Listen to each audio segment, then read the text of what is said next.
You know, in America, we have a lot of rich history of Christianity.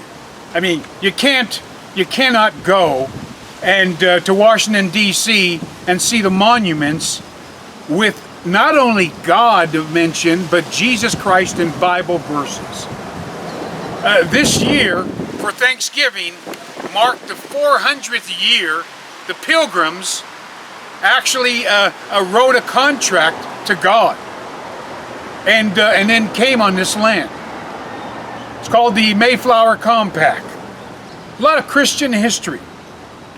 However, I'm in Hawaii, as you can obviously tell, and I'm going to share with you a little bit of Christian history on the islands. I know a lot of you think coming to Hawaii is nothing more than a honeymoon, or where there's tiki gods everywhere and people bark at the moon and swim naked with dolphins. No, you got a lot of history here of Christianity, and I'm going to share some with you. I'm going to share a little bit with you about a guy who was actually proclaiming Jesus Christ. As you can tell, I'm inside of a graveyard, an old graveyard with a church behind me. But this guy was the first Christian to be saved on the island, and I'm going to give you a little story of what he did. Come on over.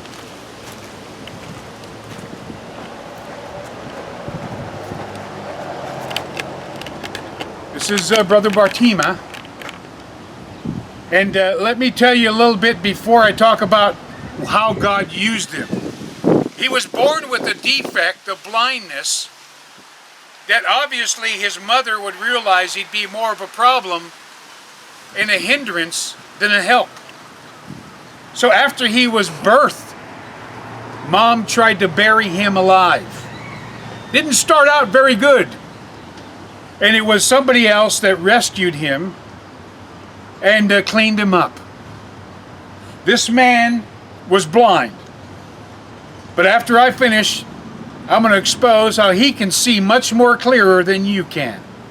This guy got saved probably in the 1820s and started walking around town parading and preaching Jesus Christ. In just the Hawaiian garb, barefoot, blind.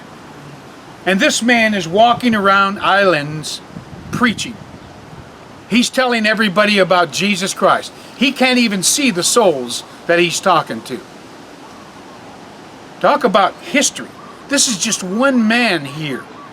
It is amazing how much history we have on this island. Usually every time I come to to Maui, we go outside of a homosexual church and preach against it. That church actually had founders who promoted the gospel and have swayed away. They had history. Hawaii has history, rich Christianity, not Islam, not Mohammed, not Buddha, not Jehovah's Witnesses, the God of the Bible. This same Bible that you and I believe in. This same Bible that we promote. And so I just want to open your eyes to this man who was born with a defect, who was blind, who has every excuse not to go on the streets and talk about Jesus. And blind and barefoot, he walked over to go preach to somebody. He didn't have a nice, smooth cement sidewalk to walk up to people. No, I'm sure his feet were cut and slit. First Christian saved here on this island. And he went out and proclaimed Jesus Christ. He didn't have YouTube. He didn't have Google. He didn't have Facebook. He read this book and was inspired to go out and do. So my question to you is, one day we're all going to die. What is the wake that you're going to leave behind as a Christian?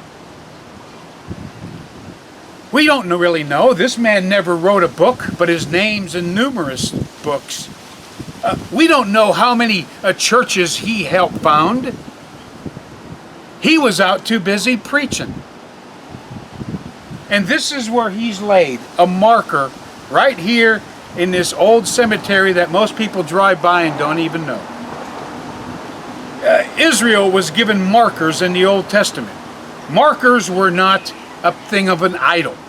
Just because they did have a form of something doesn't mean they were worshipped. Markers were just as a reminder to tell Israel, this was your past that you've left. And this is a marker for you Christians in Hawaii. This is a guy who read his Bible and went out and preached. How much more will God use you? Is God going to use you? And what's going to be the wake of your life when you're dead? Chances are we don't see it when we're alive. Usually nice things are said about you after you're dead. But some of you, you may die and nobody may not even know anything. I know you may say, well, brother, I'm humble and I don't do this. Hey, this man, he wasn't looking for fame. He had every excuse not to go out, and he did. He had eyes that saw. God gave you eyes that were open, that can see. You know, how he even read the Bible is a question. Maybe he had somebody else read it. Maybe the Holy Ghost read it. All I know is he went out and preached Jesus Christ to the natives here. So I'm encouraging you to know the history of our country, to know the history of your state. And saints, when you die, will you have any history where people can actually one day, 200 years later, look back and say, wow, this street preacher, he really influenced a lot of people. My great-great-grandfather got saved, and now our family goes to church. What kind of history will you have? Signing off from the island of paradise, Brother Reuben.